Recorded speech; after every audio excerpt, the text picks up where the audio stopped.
दरभंगा जिला के केवटी प्रखंड के पदाधिकारी एवं केवटी प्रखंड के प्रमुख जीवछी देवी और भी ने प्रखंड स्तर से पदाधिकारियों के मिली भगत से करोड़ों रुपए की योजना में लूट खसोट किया है। जैसा कि मुस्लिम बेदारी कारवां के राष्ट्रीय अध्यक्ष नजरे आलम ने आरोप लगाया है। इसी मुद्दा को लेकर नजरे आलम ने भेरियाही अवस्थित अपने आवास पर प्रेस वार्ता का आयोजन कर पत्रकारों को दी जानकारी।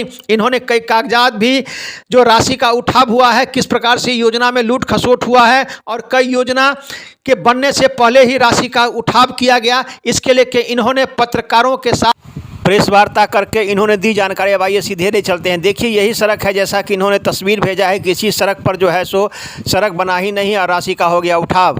बात को साझा करते हुए पत्रकारों को दी इन्होंने पूरी जानकारी। अब आइए सीधे ले चलते हैं। जो राष्ट्रीय अध्यक्ष हैं नजरे आलम, उन्होंने पत्रकारों के साथ अपनी बात को साझा करते हुए पत्रकारों को दी जानकारी। अब आइए सीधे ले चलते हैं। उन्होंने पत्रकारों को संबोधित करते हुए उन्होंने क्या कहा, एक रिपोर्ट दरभंगा दर्शन न्यूज से मनोज झा।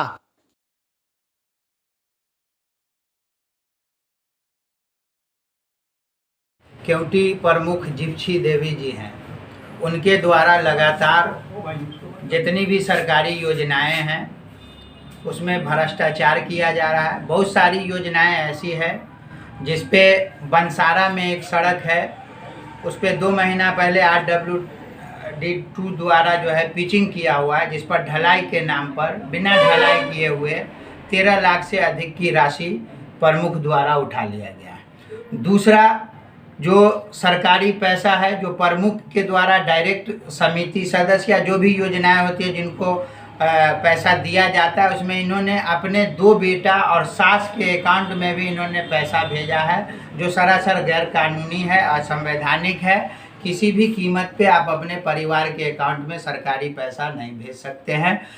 तो ये जो 2 मुख्य बिंदु है, जो सड़क बना ही नहीं उसका पैसा उठा लिया गया, और दूसरा अपने बेटा और सास के अकाउंट में जो सरकारी पैसा भेज करके गबन किया गया है। इन बिंदुओं को लेकर के हमने क्योंकि वीडियो जो है वर्तमान कार्यपालक पदाधिकारी है उसको हमने अभी 5-6 सूत्री मांग का एक आवेदन अभी सौंपेंगे, और उसमें हमने मांग किया है कि जो सड़क बनी ही नहीं, जिस पर 13 लाख से अधिक की राशि का भुगतान किया गया है, वो राशि अविलंब सरकार की राशि है, रिकवर किया जाए। दूसरे की जो 2 बेटा और सास के अकाउंट में इन्होंने सरकारी पैसा भेजा है उस पर अविलंब मुकदमा करने के लिए वो आदेश करें।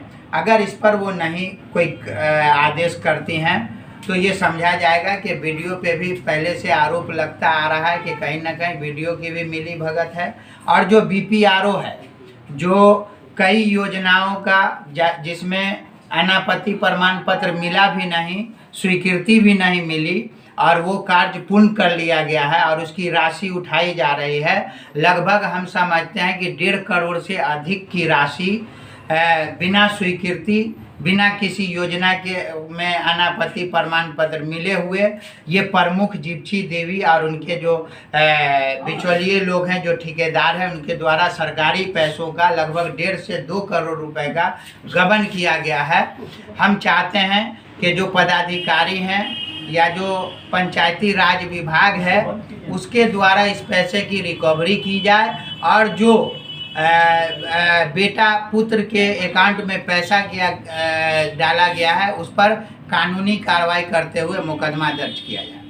दुर्भाग्य है कि ये सारे भ्रष्टाचार का मामला न सिर्फ केवटी वीडियो बल्कि जिला पदाधिकारी के भी संज्ञान में है, और महीनों बीत चुका है, अब तक कोई कार्रवाई नहीं हुई है।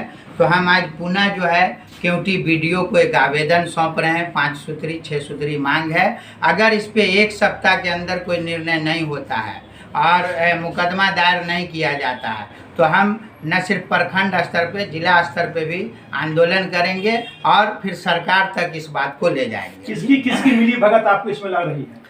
सीधा सीधी इसमें प्रमुख है और वीडियो है, BPRO है, जो प्रखंड स्तर के अभी हैं, और चूँकि जिला पदाधिकारी के संज्ञान में है और पंचायती राज विभाग के संज्ञान में है, अब भी उस पर कार्रवाई नहीं हुई है, तो मेरा यह स्पष्ट कहना है कि सरकार के सुशासन पर भी ये बड़ा दाग है। नीतीश कुमार 0 टॉलरेंस की बात करते हैं, लेकिन कहीं ऐसा दिखाई नहीं पड़ता है। सरकार के संरक्षण में इसको हम कह सकते हैं और सरकार के वरीय पदाधिकारी के संरक्षण में कह सकते हैं कि केवटी जैसे प्रखंड में करोड़ों रुपए का गबन हुआ, न उसकी अब तक रिकवरी हुई और न उस योजना पे सही जांच हुई और न ही दोषियों पे कोई अब तक कार्रवाई हुई। ये मामला कब का हो सकता है? ये अभी लगातार जब से ये हम समझते हैं 8-9 महीने से जो ये नई प्रमुख आई हैं, है ना, या जितने दिन से ये नई प्रमुख ने पदभार ग्रहण किया तब से ये अनियमितताएं इस बार लगातार। विधानसभा चुनाव भी है इस वर्ष, क्या लगता है आपको इस मुद्दे को लेकर कहां तक जाएंगे? नहीं, बिल्कुल देखिए, अब सरकार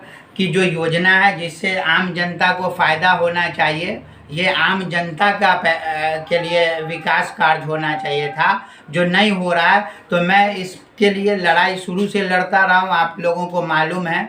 और अगर इस पर अविलंब संज्ञान नहीं लिया गया तो इस पर लगातार बड़ा आंदोलन भी होगा और राशि की रिकवरी के लिए हम सरकार तक इस लड़ाई को लड़ेंगे। जिलाधिकारी से संपर्क किए इस मामले को लेकर? बिल्कुल, जिलाधिकारी के संपर्क में हफ्तों हो चुका है, लेकिन अब तक जो है जिलाधिकारी की तरफ से भी कोई कार्रवाई नहीं की गई। आप ये कहना चाहते हैं कि जैसे ही कुर्सी पर बैठी हैं प्रमुख घोटाला शुरू हो गया? बिल्कुल बिल्कुल, सीधा सीधी ये कह सकते हैं कि जब से ये प्रमुख बनी है लगातार भ्रष्टाचार हो रहा है और करोड़ों रुपए की राशि बिना कार्य किए या बिना अनुमति वाले कार्य किए हुए राशि की उगाही की जा रही है। इसकी तो अविलंब एक टीम बना करके निष्पक्ष जांच करानी चाहिए और प्रमुख पर कानूनी कार्रवाई करनी चाहिए।